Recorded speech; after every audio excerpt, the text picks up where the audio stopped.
Hi, there is a plan to send you mad, but there's also an old film that offers us hope, and I'll come back to that. But first, there is definitely a plan to drive you mad, and it's working effectively. Over 50 years ago, the psychiatrist R.D. Laing said that insanity is a perfectly rational adjustment to an insane world. And he also said that the range of what we think and do is limited by what we fail to notice. Had he lived, he wouldn't have been surprised at what's happening now. He might say that the crushed values and political hypocrisy and betrayal of people by the supposedly powerful, news being replaced by propaganda, education as propaganda, the erosion of history, is entirely to be expected when we stop thinking for ourselves and allow our lives to be shut down by inane pressure groups and hysterical minorities. And always our attention is directed away from what counts. Who cares about Philip Schofield? Of course he's a lying, cheating, wealthy narcissist. Why is that a surprise? He was a darling of mainstream media, so there was bound to be something dirty going on. And of course there was a cover-up, because we live in one giant cover-up. It's a distraction. A minor, insignificant symptom of a much wider malaise. A deliberately created chaos of values and beliefs and conflicts in Western societies that, once you get enmeshed in it, and you can hardly fail to, it will unhinge you, because all the ordinary lights of morality, belief and purpose are either extinguished or turned into a blinding rainbow light show that will send you literally mad. The plan to send you mad. Why? Why are they doing this? And how? Well, why? Because when people start to feel divorced from any common sense view of reality, it's easy to wonder if the world is mad or you are. And then you are weakened when you start to doubt yourself, when all the normal mechanisms for measuring the truth of things are discarded. You have no lights to steer by, and you can crash on the rocks. The plan is to make you feel weak and disorientated, and therefore powerless and easily controlled. Chaos and confusion suit the political class, the mainstream media, the globalist cabals and the so-called liberal left, the intellectuals who've forgotten how to think but are very strong on indoctrination and ideological tyranny. Why? Because they want to overthrow the system that they have always hated, the system that, with all its flaws, has given them so much. It's that simple. The working classes failed to deliver the revolution that the Marxists and hardline socialists wanted, so let's punish them. Let there be chaos. Infiltrate the universities, the legal system, politics, the media, and let the globalist cabals run everything like a central communist party. What do they want to replace it with? Well, that's usually very vague. But you can be damn sure that although they want to own the means of production and distribution, they certainly have no intention of doing the producing themselves, because that would actually mean getting off their backsides and making things, which they are incapable of anyway. How many academics can plumb in a bath or mend a roof or build a shed? How many politicians can unblock a toilet? No, let the trolls do that, or the machines, and they will simply stand back and be another form of tyranny, probably made up of numerous Stalinist committees. No, the far left is only really happy when it's complaining, when it's bitching about anyone, the Tories, the government, capitalism, anyone who doesn't think like them. And if they ever get what they want, they will bitch about each other. Nothing will ever be enough. Because when you have a vision of a perfect society, you will always become a tyrant, because perfection is not achievable, and because that kind of tyrannical, impositional thinking can never acknowledge that we have come so far, and that they are so privileged that it took thousands of years to get to the level of life we had until recently in the West, and which can disappear in a few short years.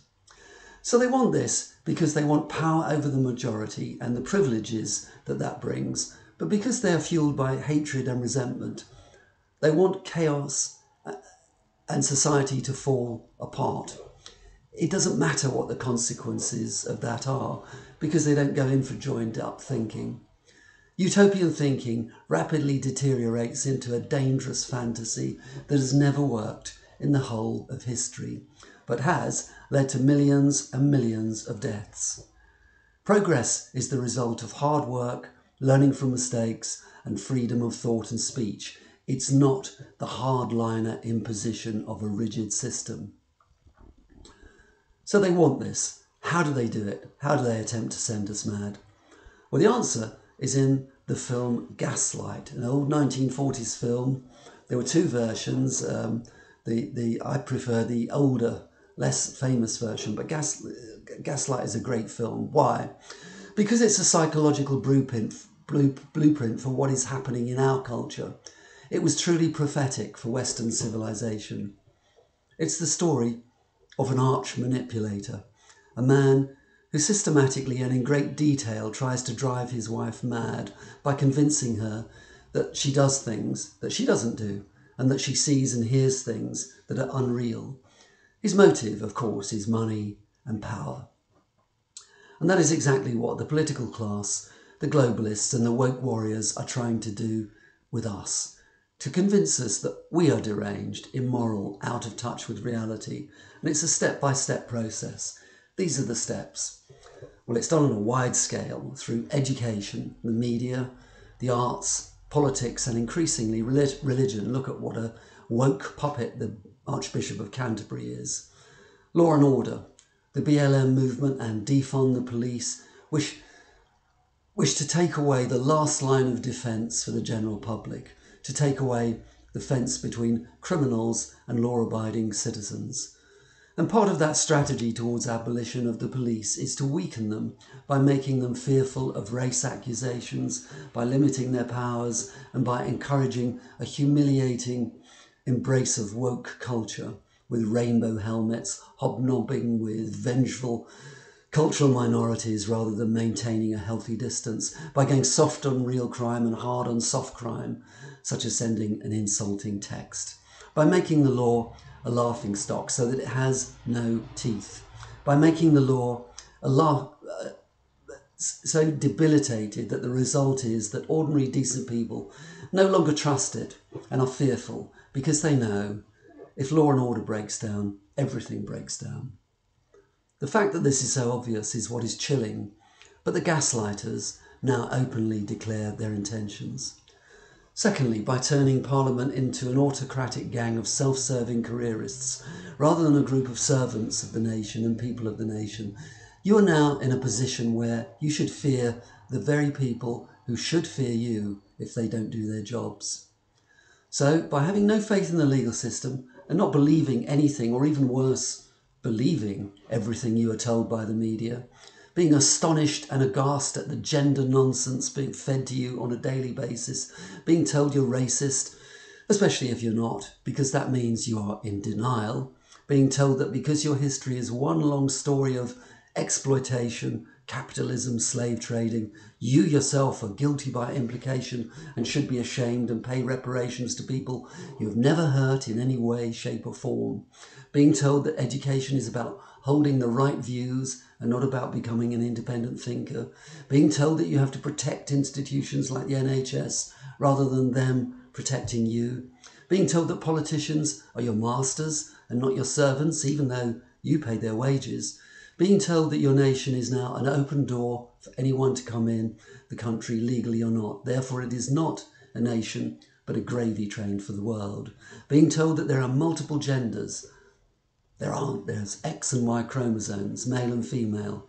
But if you're not happy with that, then the answer should be tough, because life is tough for us all. We all have to accept things we don't like, illness, betrayals, disappointments. Of course, there are a few people who are different, but when we get something like the World Health Organization saying that sexual education should begin at birth, then you know that need no more proof that we are being literally driven mad. We're also being driven mad by being told that everything is socially constructed and therefore nothing is true.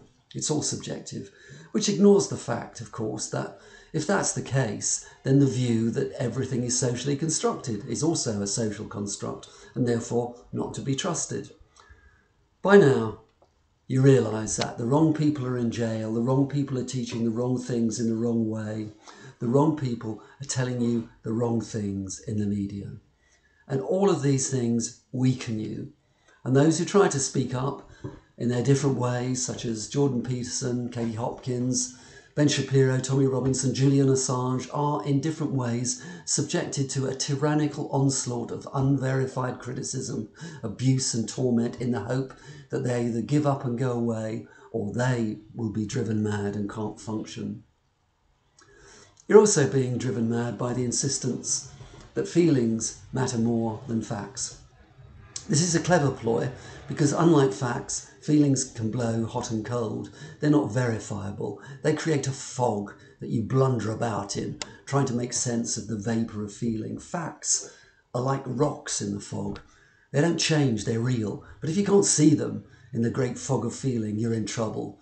And even if you bump into them, people deny they exist because they're hidden by the fog.